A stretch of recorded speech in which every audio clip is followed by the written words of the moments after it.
দৈনিক ইনকিলাব সম্পাদক এম বাহাউদ্দিনের সাথে সৌজন্য সাক্ষাৎ করতে দৈনিক ইনকিলাব ভবনে আসেন বিএনপির ভারপ্রাপ্ত মহাসচিব অ্যাডভোকেট রুহুল কবির রিজভী। রোববার দুপুরে হয় এই সাক্ষাতে দেশের বিভিন্ন সংকট, স্বৈরাচার বিরোধী আন্দোলন সহ গণতন্ত্র ও মানুষের অধিকার প্রতিষ্ঠার প্রতিটি আন্দোলন সংগ্রামে দৈনিক ইনকিলাবের ভূমিকার জন্য ভূয়সী প্রশংসা করেন রুহুল কবির রিজভী।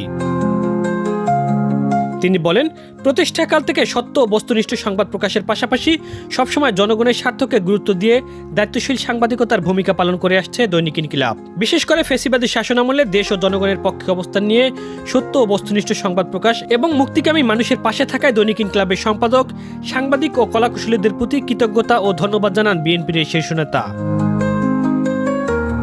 এছাড়াও দৈনিক ইনকিলাব দীর্ঘ পথে চলায় মানুষের কথা বলেছে, জনগণের অধিকার ও স্বার্থকে প্রাধান্য দিয়েছে। ভবিষ্যতেও পত্রিকাটি একইভাবে সত্য, বস্তুনিষ্ঠ ও জনস্বার্থভিত্তিক সাংবাদিকতার ধারা অব্যাহত রাখবে এমন প্রত্যাশা ব্যক্ত করেন তিনি। সৌজন্য সাক্ষাৎ শেষে রুহুল কবির রিজভী দৈনিক ইনকিলাবের নিউজ রুম ঘুরে দেখেন।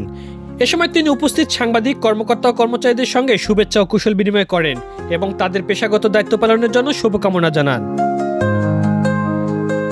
সাক্ষাৎকালে উপস্থিত ছিলেন বিএনপির যুগ্ম মহাসচিব আব্দুস সালাম আজাদ, দৈনিক ইনকিলাবের অনলাইন সম্পাদক ও নির্বাহী পরিচালক ফাহিমা বাহাউদ্দিন শাম্মা, দৈনিক ইনকিলাবের ক্রীড়া সম্পাদক রেজাউর রহমান সোহাগ, বিএনপির স্বেচ্ছাসেবক বিষয়ক সম্পাদক মির শরাফত আলী সপু, স্বাস্থ্য বিষয়ক সম্পাদক ডাক্তার রফিকুল ইসলাম, সহদপ্তর সম্পাদক মোহাম্মদ মনির হোসেন এবং সহ সাংগঠনিক সম্পাদক প্রফেসর মোহাম্মদ আমিনুল ইসলাম সহ অনেকেই।